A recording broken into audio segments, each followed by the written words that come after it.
you start attacking the players, and when do you start attacking the coaches? Don't you think the coaches might have a little bit to blame? Well, Nick, the offensive line are players. What was that? They're people too. Kind of. They are players. Sorry. But fans, they want to see results. They want to know why we're not winning, and they're going to look at blaming. Well, like you said, if we win 8-8 this year, that would be a great season. As this whole rebuild, this whole reboot of the franchise wasn't going to happen in a year, and fans are kind of in the microwave culture. They want it now. And Zimmer, first-year head coach, first-time head coach. Teddy coming in as a late first-round pick, quarterback, going to take some time. I mean, hell, we gave Christian Ponder 3 years. Oh yeah, you know what? All it's said and done is I says, I'm just, I'm upset at one game right now. It'll pass. I'll always love the Vikings. I'm gonna keep cheering every week. It was a tough game. Yeah, there's nothing else to say about it.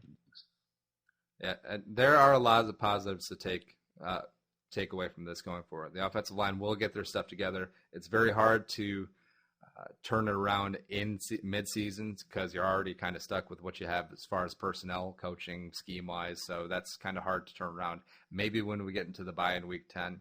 But let's remember, we gave Leslie Frazier and Christian Ponder 3 years, and Leslie and Christian were 3-13 that first year, 2011. Remember Donovan McNabb? Remember that, Nick? Oh, yeah. I forgot about him. Where's he at now? Yeah, I think he's doing something for Fox Sports 1. But, yeah.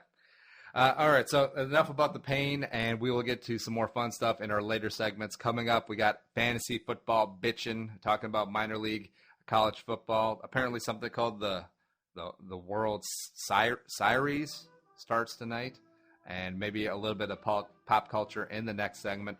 Uncle Nick sitting in for Claire-vs-Carlson show, BRB.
And coming back from break, Nick is son riding shotgun in this edition of the Claire versus Carlson show. And how do you think your first segment went, Nick?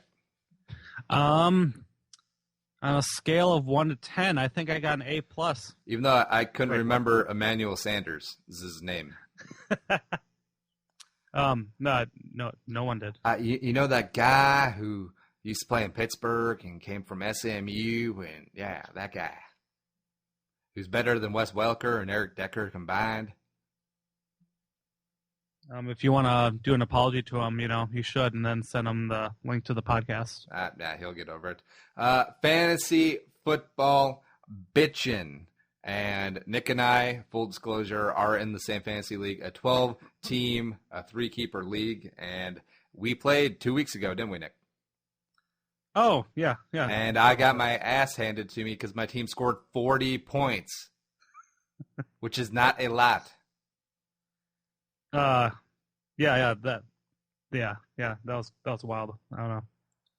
Yeah, but you're actually 6-1 in this league, and what's your deal? What's your story? How come you're cheating? Well, the secret, I think, is you got to find these players that score more points than the opposing person you're playing against. Hey-o.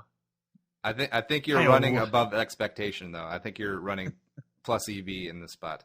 I honestly believe, since as most people, you viewers probably can tell, I'm not an exact sports expert, know too much about NFL, but it's really been luck. A lot of people I've been playing have had their lousy weeks, and I just happen to, I think, just overcome and have just a few more points than them to continually be winning. You mean you're trying to say that it was a fluke that Brian Quick scored 2 touchdowns against the Eagles the week that we played, even though he's been garbage ever since? Is that what the fluke you're trying to say? Yeah. I'm going to go with that. All right, so I got your team up here, and Peyton Manning is obviously eyed. Boom. As a fantasy quarterback, even though he's got -8 yards rushing, so that cost you.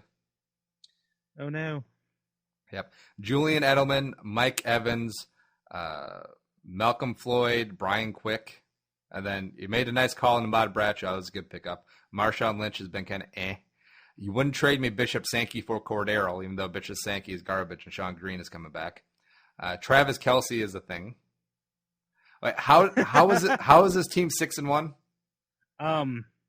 I've been doing a lot of trades. Are you looking at my current week, or are you looking at last week? I'm looking at your current week. Week 8? Oh. Yeah. Yep. I've been doing a lot of trades on and off here. All these players have spark. They have that, you just have to find that right week where they will finally actually play, and then just be smart enough to just, start them. That's how fantasy works. And I've been kind of lucky. And people I play against kind of suck sometimes, so boom. Yeah, like when they come out and score 40 points. Yeah. Because that was the week that Cincinnati played New England and I had their defense, and they scored like -9. which is hard to do. Yeah. Now, are you only holding on to Toby Gerhart because your team name is Toby? Because Toby's garbage and is not getting that job back in Jacksonville. I don't think he's on my team any. Oh, dude, I'm totally looking at the wrong league. Hang on. Sorry, I have 3 leagues. Now, see, that's way too many. And I talk about, I chastise Claire about that every week when we talk about fantasy. She's in 5 leagues. That's insane. That's way too many. One league to rule them all. It's just like NCAA brackets. All right, maybe 2 leagues. Because otherwise you get into the spot where it's like, hey, touchdown Marshawn Lynch. I have him. Oh, wait, no, I'm playing against him in another league. Oh, wait, I'm playing against him in a different league. Oh, wait, I had St. Louis's defense in the other league. Damn it. So you can't just be happy for something good happening. You have to, your happiness is hedged all over the place. Okay, so Hedged happiness, HH. I'll be honest with you and a lot of the viewers who are going to be listening to this. For all my 3 leagues, I do take our league the least serious because there's no money involved. Well, that's because when we want to bring in money, you were like, no, I don't want to play for money. I don't like playing for money. I always lose. I lost last year. I did pretty awful in all my money leagues. Well, that's why you should take our league the most serious then, because you got nothing to lose. And of course, you're doing well in the no money league. I'm actually first in my big money league, the $75 buy-in league that I'm doing with some friends on ESPN, and I am looking forward to win some big bucks. What's first place? $50? No, it's no. Could you no, imagine? it's a 10-person league, $75 each. I'm assuming it's more than 100. Is it winner take all? No, I think it breaks to first, second, third, and then I think the person who gets the most points in a season, I think they get like $100. So I currently have the most points, and I'm 7-0. Now, see, I've played in money leagues before, and I feel like it gets too intense. You know what I mean? Especially if it's, I know $50, $75 isn't a ton of money, but especially as you get down there, you might bring in a couple hundo. That's some nice little beer money, especially when you're in college. And I feel like it can get too intense, a little bit too personal. And you see a trade go through, it's like, oh, I'm going to veto that trade because it's just strategy for me. Screw you guys. Man. That came out a little Cartman at the end. You guys, I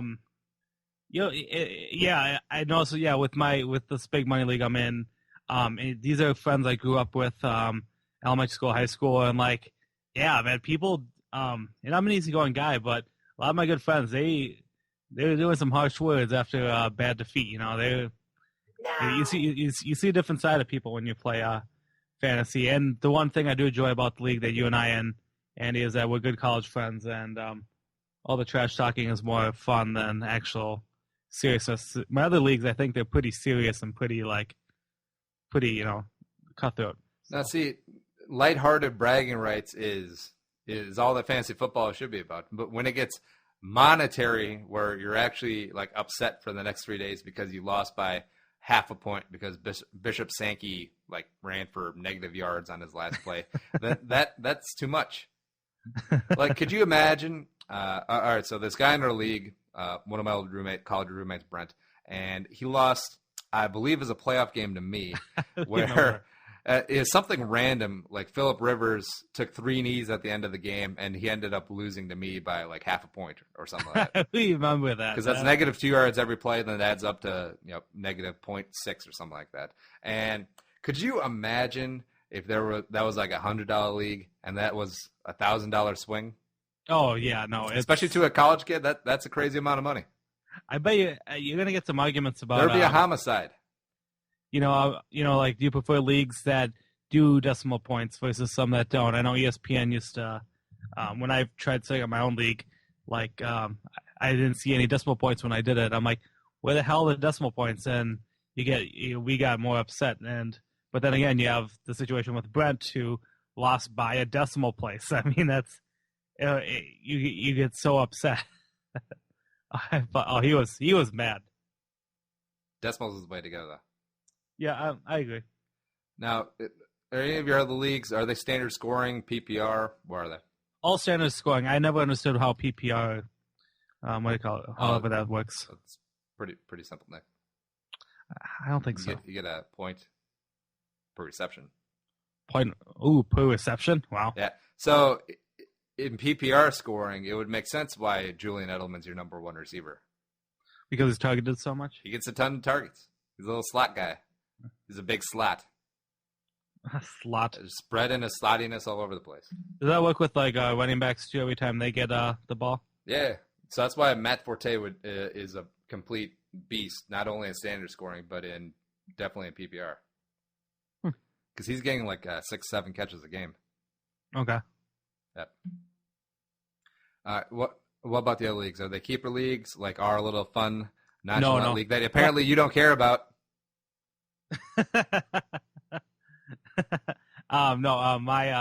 Nope, the rest of ones are just standard leagues. So there's only 2 of them. One that I was actually commissioner for, and I don't know, I've never commissionered stuff before, and holy crap, there's a lot of stuff you need to know about setting up a football league, like how points work and stuff, and if you want to set it up a certain way or allow so many players to have so many players in your league to have so many players themselves. Well, not really, because again, this is like the podcast thing. If I can be the commissioner of our league, anybody can be a commissioner. I mean, come on, Nick. I don't know. I wish I knew a little bit more. Was a little bit better at it. Understanding how defenses scoring works. It's just so much. You've been the only commissioner to be removed due to a sexual harassment scandal, correct? I believe talk to my lawyers about that. I believe what I'm going to say right now is no comment. I got no comment. Now, our current format is 3 keepers in exchange for your first 3 draft picks the next season. It's pretty standard now how that works. What are your thoughts on the keeper status of our league? I had never done it before, and I liked it because I was lucky in my team last year. I had Peyton Manning and Marshawn Lynch, and yeah, and who's your third keeper, Nick? Yeah, we won't. Marvin Jones.